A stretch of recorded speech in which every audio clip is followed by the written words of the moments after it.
Now, I have the honor of introducing today's speaker, Dr. John Kirby. Dr. Kirby grew up in rural Illinois, surrounded by farms and woodlands. His father was a pharmacist and his mother was an educator. John was trained as a chemist, taught chemistry for 3 years, and graduated from the University of Illinois in 1998 with a PhD in biochemistry. His postdoctoral research fellowship investigated predator-prey dynamics in bacteria at the University of California, Berkeley. He rose through the academic ranks at Georgia Tech and the University of Iowa, where he founded a center for microbiome research. He then moved to the Medical College of Wisconsin in 2017 as the Walter Schroeder Professor and Chair of Microbiology and Immunology. The Kirby Lab is broadly interested in microbial communities, including bacteria and viruses. The lab explores intercellular interactions driving bacterial predatorial prey dynamics, biofilm formation, and chemical perturbations of the gut microbiome. That's more scientific terms than I've used since I was in high school. Publications from the Kirby Lab have been highlighted around the globe and featured in the New York Times. John's upbringing in rural Illinois and the work his father did with prescription molecules greatly influenced his understanding of the world around him and has led directly to his current career in microbiome research. The Kirby Lab discovered a molecule that prevents weight gain in vertebrates and has been awarded a patent by the U.S. Patent Office. Based on that discovery, John formed Rose Biosciences, which now has 6 employees. Let's give a warm Rotary welcome to Dr. John Kirby.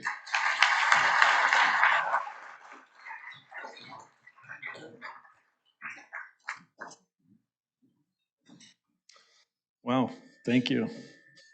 I had no idea I'd done all those things.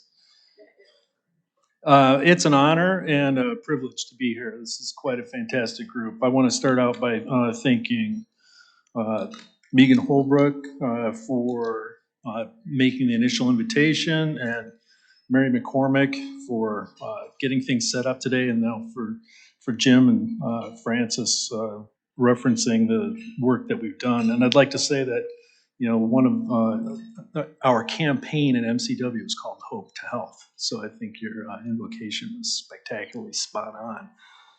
So I'm really excited to be here today. I have a lot of science that I'm not going to be able to get through. I'm going to try to give a lot of anecdotes, and I'll skip a few slides in order to get through on time. So I think one of you is going to wave at me when I get to 10 minutes or so. Okay, good. Okay, so I want to talk about the microbiome. I think many of you have probably seen this. It's been on the cover of Time magazine. It's in the newspapers. It's in the news. A lot of us know about it from the point of view of probiotics. We have developed a perspective where we think that, you know, it's really good to let your kids play in the dirt, put their fingers in their mouths. They're inoculating their gut flora by doing so, and they're informing their immune system that stuff is probably good. So playing in the dirt, good, nice black earth is really good for you. So then I took a look at the buffet, really nice looking food setup. That food is good for you. You are what you eat. That's influencing the bacteria that live in you. And that ultimately creates health. So I think for my parents' generation and maybe our generation, still we grew up thinking that bacteria were bad things, germs, and cause problems. Not actually very accurate. 99.99% of all microorganisms are good for us and protect us. Many bacteria actually make vitamins that we absorb and use. Many of the viruses that we experience are actually good for us. Lake Michigan is chock full of bacteria and viruses, and you don't get sick every time you go swimming, right? So it's true. So this stuff is really good for you, and that's ultimately how I got to be here today. And I should say, full disclosure, my business partner for Rose Biosciences is Justin Mortara. Some of you might actually know him. And that's how I met Megan. That's how we got to this place today. So what's really amazing is bacteria do all these incredible things. They have so much more diversity in what they can do and what they actually do than we generally give them credit for doing or for thinking about. Bacteria can do things like clean up contaminated wastewater sites. They can degrade toxic pollutants.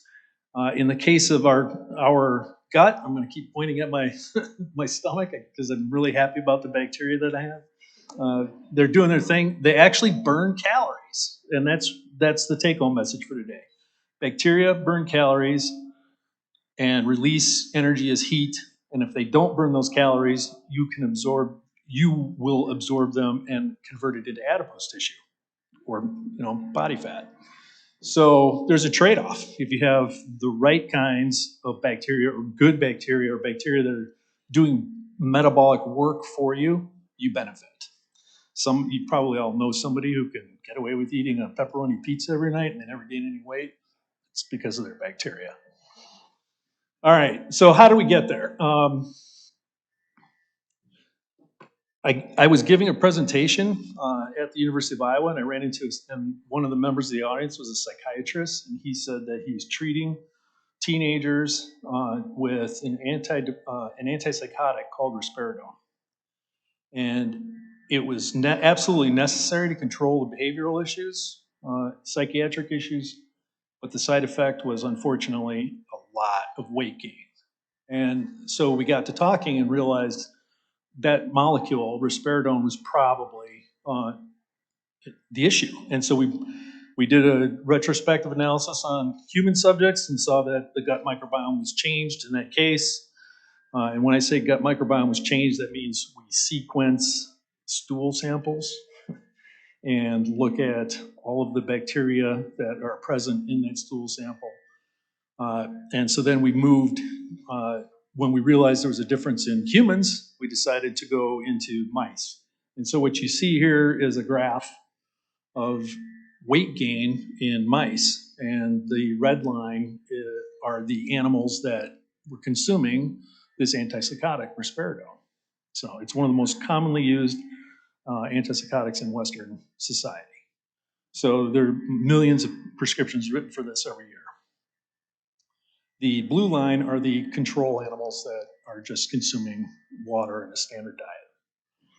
On the right, I'm not going to get into details there. On the right, that's a graphical representation of the sequencing that we've done. So the bottom line is the red vector is orthogonal to the blue vector. It shows a distinct shift in the microbiome. Each one of those dots essentially represents thousands of microbial sequences. All right, so that's a correlation. We see a weight gain correlated with a change in sequencing. So what do you do in the microbiome field to prove there's causality, cause-effect relationship? We now do what's called a fecal material transplant. So we literally took stool samples from overweight mice that had been fed risperidone, gave them to naive mice that had never seen the drug, and those animals gained weight. Fecal material transplants can go the other direction. They can be used for health correction. People who've had a C. diff infection, the state of our treatment is to get a fecal material transplant from a healthy human. It's also the case that several new pilot studies have shown that people who respond to certain cancer drugs have a different microbiome than those who do not respond. And so we're doing fecal material transplants to create a responsive environment for the drugs. So it's pretty complex stuff out there. Okay, so we wanted to go one step further and say, okay, so we were able to transfer bacteria, gut bacteria, from a mouse that had seen risperidone into a naive mouse, and the transfer worked. It elicited an effect. But then the question was, why? And so in collaboration with the physiologists, we realized that it could be the case that bacteria were directly burning calories. And so what we needed to know was how much heat a mouse actually produced, and then try to manipulate the mouse to change its bacterial load to see if we could see a difference. So this instrument is hand built. This is a Peltier device. It's essentially an electric blanket that runs in reverse. So we put the mouse in that box. It's about 6 inches by 6 inches. You put the mouse in the box, and it gives off heat. And as it gives off heat, that creates current, and then you can measure it. And then we also flow air through there, so we can measure the respirometry, measure the O2, CO2 exchange rate, and can measure the heat production.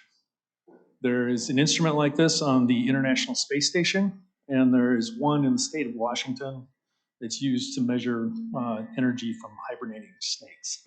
So this is the only instrument that can be used for vertebrates on planet Earth. And it's here at MCW. So Justin Groby is my collaborator. He built that instrument.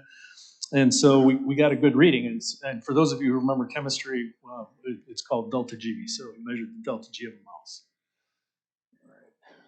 So what you can see on the very right is the suppression of the non-aerobic fraction of the resting metabolic rate. So the mouse is in this box, it goes to sleep, and then we look at its oxygen CO2 consumption rate. There was no change there. The big difference was in non-aerobic resting metabolic rate. Reason I mention this is because a lot of people who struggle with obesity, they'll go to their doctor, and the doctor will say, well, you must be cheating on your diet because we've told you to exercise and eat right, and they'll measure the aerobic respirometry and they'll get no difference, and they say it must be a result of you cheating on your diet. But what we've uncovered is that the measurements are actually not accurate. So there is no capability right now in the obesity medical community to determine what we've shown with this instrument. We're hoping to outfit the setup for that. Okay, so there's a suppression of energy consumption there that leads to the weight gain. And the way we proved that this was due to bacteria is we went in and we surgically removed a piece of the intestine. And mice have this glorified appendix called the cecum, and we were able to clip that out. And then we put the animal back in the box, and you can see the black tracings there. The first one on the left is before surgery, and the one on the right is after surgery. And there's a delta there that's equivalent to about 8%. And so that explains the weight. That explains the weight gain that we see, which is really remarkable. The key detail here is that cecum, that pouch that we removed, that appendix, it's essentially all bacteria. So all we did was remove 1% of the mass of the mouse. It's completely bacterial in nature, and it accounted for 8 to 10% of the rest of the metabolic rate of the animal. So that's an incredible difference. So that led us to our conclusion that gut microbiota, the gut actually represents a major thermogenic biomass. Gut bacteria burn calories. So that's a big deal. All right. And we've collaborated. I now have a good collaboration, really strong collaboration with Tammy Kindle, who is the director of bariatric surgery over at MCW. She does Roux-en-Y gastric bypass surgery on humans. And we've collected samples and analyzed those. And the bottom line is Roux-en-Y, which works to stably lead to weight loss for those patients who need it, that actually increases resting metabolic rate. So that's two surgical procedures that lead to opposite results. And what we know is that in that green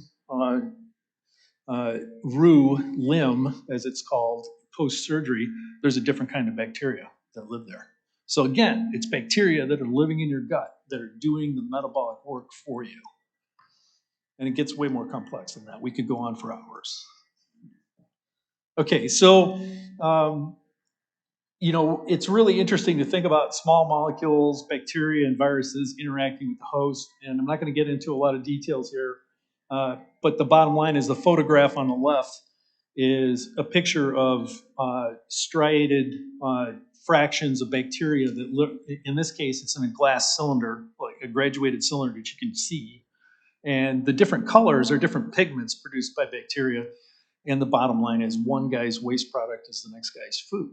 And they exchange metabolites, they exchange nutrients, and they clean things up, right? So if you went and dug in the marine sediment of the shores of Lake Michigan, you'd find these kinds of organisms doing their beautiful things. And the take-home message is we know that the small molecules that are produced are involved in chemical communication between the species. They're involved in self, non-self discrimination, and they're also used as metabolic inputs. So we realize that anytime we take a drug, we take Lipitor or a hypertension lowering medicine, any type of medical medicine like that can affect what's happening in our guts. All right.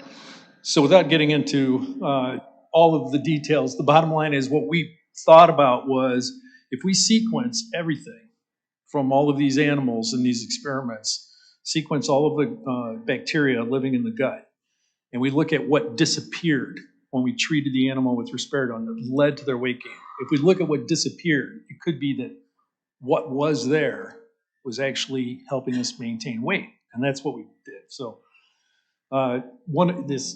each one of those boxes on the right there represents millions of sequences, millions of base pairs of DNA. So there's a lot of detail there that obviously we can't get into today. But the bottom line is we could see a signature that a particular organism, Lactobacillus reuteri, was depleted in risperidone-treated animals. And so we thought Lactobacillus reuteri might be a good organism to go after. And I can tell you, if you go through the grocery store, go through the probiotics, turn around, you will find Lactobacillus reuteri listed, or Lactobacillus in general, listed on a lot of those. Now, the difference between, oh, sorry. Okay, all right, good. Not too much feedback? Okay. All right, very good. So Lactobacillus reuteri is found in a lot of probiotics, a lot of yogurts, Skyr, Siggies, kefir, all the wonderful dairy products. But what's different are strains. Okay. Now you might say, what's a strain? A strain is a subspecies. So there's E. coli that you hear about that's maybe harmless, and then there's the bad E. coli that you get at, say, Chipotle, or it's on the spinach at the grocery store, and there'll be an outbreak. And it's not E. coli per se, but an extra set of genes that distinguishes it from a different strain. So these are highly mutable organisms. They'll carry, some bacteria will carry antibiotic resistance genes, right? That's how we ended up with the antibiotic resistance problem that we have today. So what we have is a lactobacillus strain that we saw disappear in this particular experiment. And the bottom line is we know that that Lactobacillus reuteri strain makes that molecule shown on the screen. And that molecule is reuterocycline. And reuterocycline is actually found in sourdough bread. So is Lactobacillus reuteri. And so this is a molecule that is extremely well tolerated. It's also heat stable. It goes through the oven when you bake your bread. So it comes out good. It does not cause any problems. And many of us ingest this every day.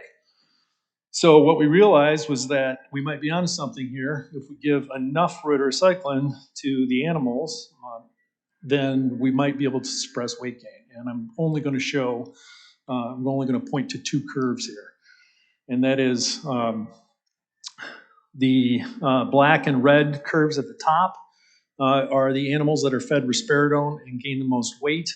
And then the green and blue curves are the animals that are fed the same molecule, risperidone, but they also now have either received bacteria that can make reuterocycline, or they've received synthetic reuterocycline alone, and it suppresses weight gain. And based on that, we got the patent from the United States Patent Office, and we've started a company that was mentioned earlier. So skip those. So then the question was, or becomes, quite simply, does redoxycycline, this molecule found in sourdough bread, when administered to mice, can it change the resting metabolic rate? And the answer is yes. So here we have a new experiment. On the left, we show the weight gain for mice. Control animals are in blue. Risperidone-fed animals gain weight in red. The purple on the very right is redoxycline-fed animals, and then the green in between is the combination treatment. So you can see that redoxycline deflects the weight gain from risperidone. It's not perfect, but it works. And then on the very right, the right panel is the reciprocal relationship, and it shows what the resting metabolic rate looks like in our respirometer, in our calorimeter. So it actually works. It might even be the case that with the purple bar at the very right, it looks like resting metabolic rate is actually increased over controls. So it might actually end up being a weight loss drug. We haven't tried to market it that way or patent it that way, but that's what the data is looking like. So that's kind of exciting. How much time do I have? I still have 10? Oh, wow. All right. Well, we'll have extra questions then. All right. So we can show that there's this difference in metabolism for the bacteria, or sorry, for the mice, and that it's attributable to the bacteria, but we wanted to measure bacterial metabolism itself. We want to measure it directly. So we got another calorimeter that's made by an organization called SimCell, and that's shown here. And this is just a very sensitive heat detection system. In the very center, you see essentially titanium wells that holds a fraction of a milliliter. So those are small, but we can put bacteria in there directly, grow them, and let them produce heat and measure that heat production. All right, and so the middle plot is that I'm showing right now. The one on the right is the one I want to show you. The two curves at the top, the two dark curves, are control bacteria just growing in the calorimetry chamber. But then when we add risperidone, we get that red line down at the bottom. So you can see that risperidone has knocked down heat production directly from these bacteria.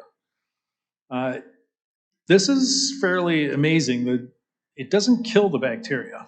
If it killed the bacteria, that red line would come all the way down to the baseline, would come all the way down to zero. But it doesn't do that.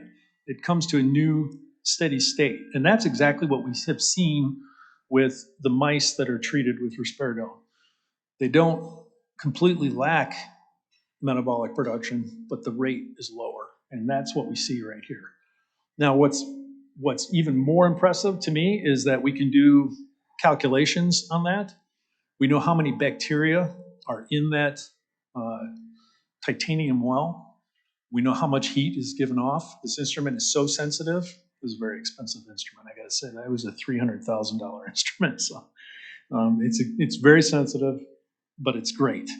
So we're getting a total of 8 microwatts of heat production from that vial, and we know exactly how many cells are in there.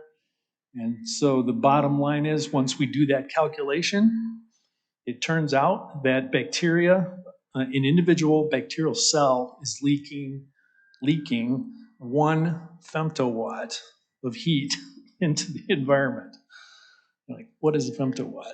So we've got milli, micro, nano, pico, femto.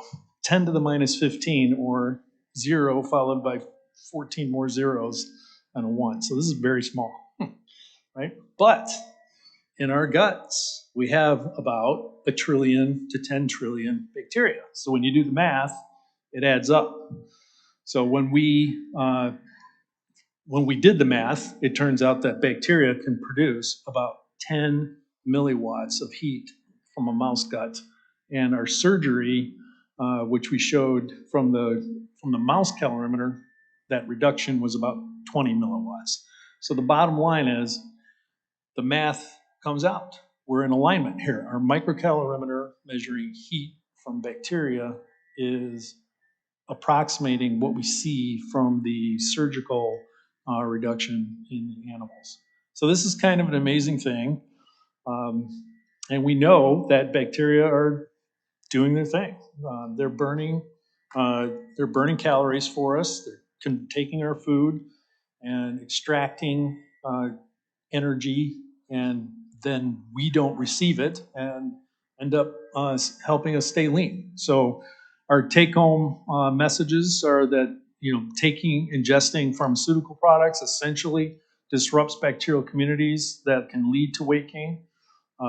Surgical manipulation of the gut can affect resting metabolic rates. In our hands, the bacterially derived redocyclin deters weight gain, might even lead to weight loss. Bacteria actually burn calories and leak heat to the environment, and we think that this is really the missing target for dealing with the obesity epidemic. We think the gut microbiota is the next best therapeutic target. So with that, I'm thanking the members of the lab listed on the left. Some of the former members are down at the bottom left. Collaborations with a bunch of amazing doctors and researchers at MCW. Justin Groby is the person that's working with me from physiology that has the calorimeter. Brian Smith actually helped us synthesize redocyclin in the laboratory. Tammy Kindle's the director of bariatric surgery. Laura Umfleet is part of the team for the memory disorders program. We actually have a grant to look at how bacteria affect progression of dementia and Alzheimer's. We're doing that also with Yang Wang. We have a different grant to look at how bacteria are affecting cardiovascular function. And obviously I don't have time to talk to you about all that. We team up also with members of the Center for Microbiome Research and the SimCell organization for producing that microcalorimeter. And then I've got to, of course, thank Mortara, the Mortara Innovation Fund for sponsoring our research, and then Justin Mortara is a business partner in the formation of Rose Biosciences, and then other funding agencies from NIH on the upper right there. Okay, thank you.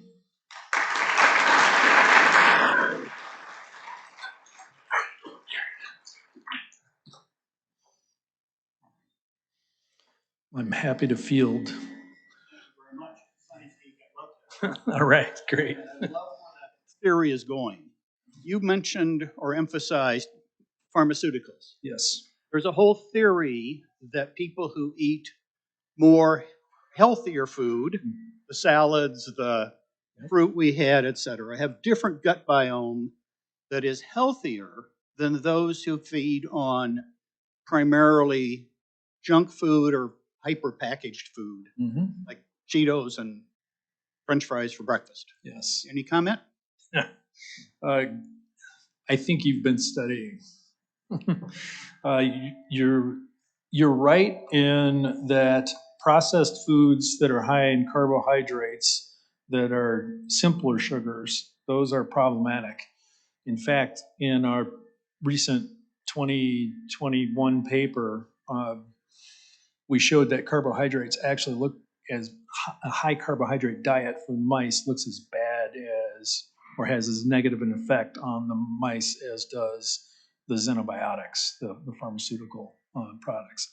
That being said, there was a global study done on vegetarians versus omnivores, or primarily meat eaters, and in each of those populations there are a lot of lean individuals. So you can be healthy, you can have a lean BMI and not be a vegetarian, for example.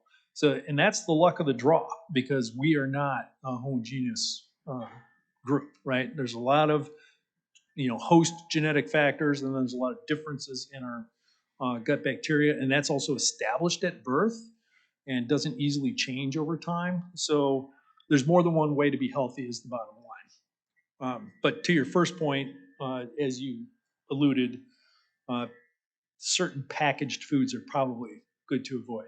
Yeah. So if you go through the grocery store and stay where the fresh fruits are and stay away from the box aisles, you're probably better off. Right. So I'm curious about the commercialization of the work that you're doing. Mm. It sounds like you've started a company. Is that to patent or commercialize the Rudercycline, I think it was? And what will that look like? Will it be a supplement? And what kind of time frame are you looking at? And how do you deal with FDA or Oh.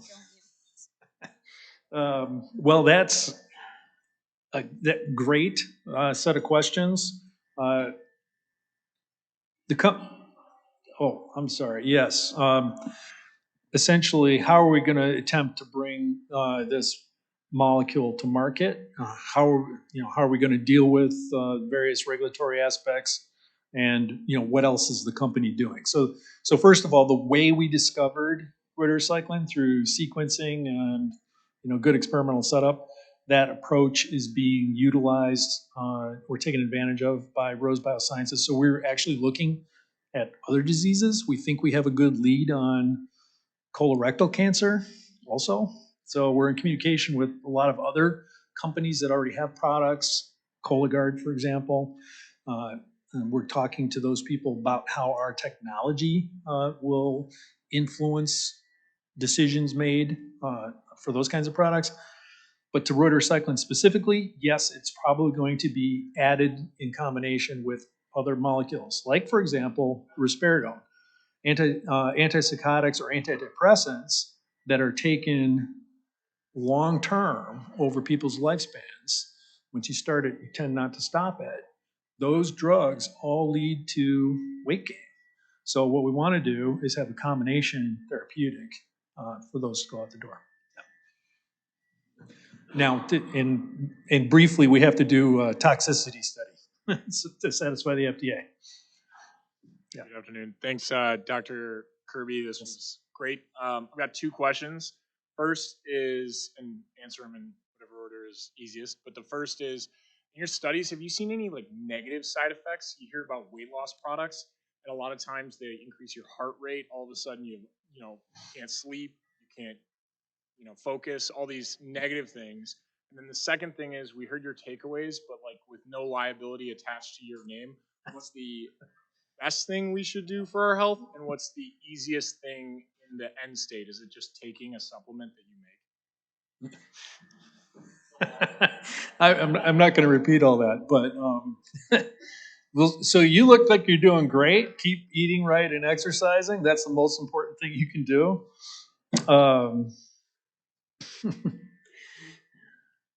Wait, where do you want me to start?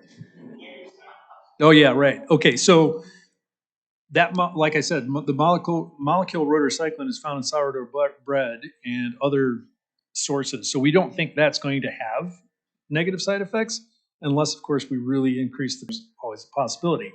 The other drugs that are on the market that have negative side effects target different tissues. Okay, rhodocycline, the way we found it, comes from bacteria.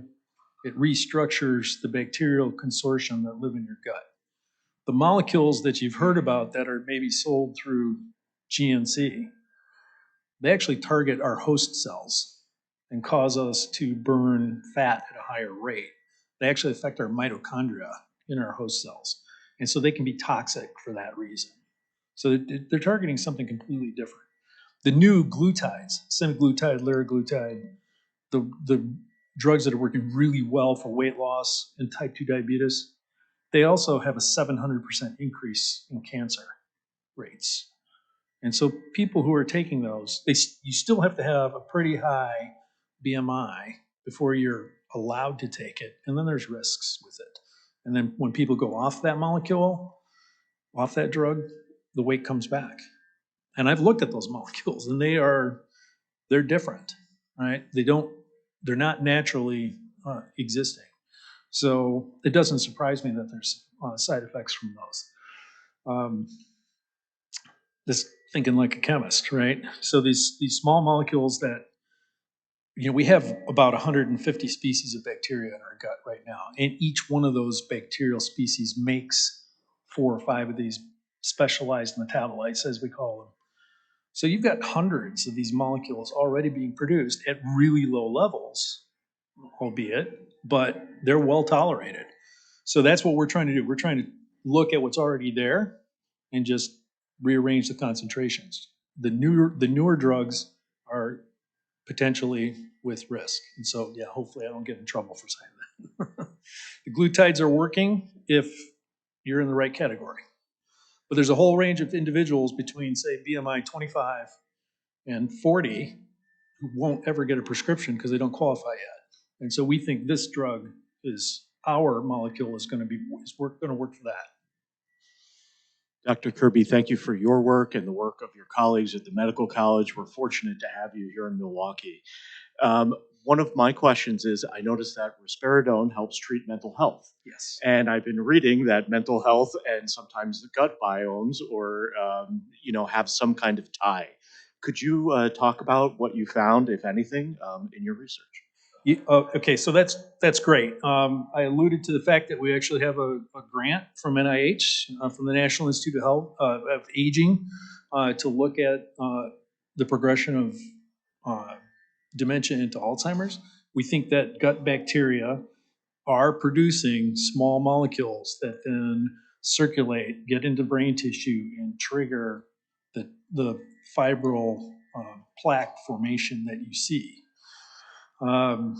We don't have proof on that, but it's super exciting. I have a meeting at 4 o'clock today on that with the memory disorder group. So there is a gut-brain axis, as you no doubt read. There is a gut-brain connection. There's even older studies in neurology had identified a sleep factor that they could administer. It came from bacterial cultures. They could give it to rats, and the rats would go to sleep. Well, it turns out it's just bacterial cell wall. So this is known. It is known that bacterial products will trigger responses from the host. One thing I haven't mentioned yet is circadian rhythms. It turns out that if anybody here suffers from jet lag, one of the best things you can do is obviously expose yourself to sunlight, but then eat at the correct time. I just came back from Europe and I woke up at 2 in the morning because I was starving. Bacteria will digest the food that you ingest, exchange metabolites. It turns out every organ in our body has its own circadian rhythm, which I did not know until I started studying this. So your brain circadian rhythm is different from your liver and your kidneys, et cetera. And part of our dysbiosis that we think happens with metabolic syndrome, where we have type 2 diabetes, for example, it might be a disconnect between the circadian rhythms of the different organs that's regulated by bacteria. So yes, there's a whole gut-body axis or axes at work here, not just brain. Right on. And thank you very much for your talk here today. And you mentioned the sourdough bread. And my son, who loves to bake, has always assured me that sourdough bread is a much healthier alternative and that I can eat a lot of it. So Excellent. What are your thoughts? Oh, I think that's great. And it's one of those things where it's kind of like, well, we're in Milwaukee here. One more minute. We're in Milwaukee, so we can talk about beer, right?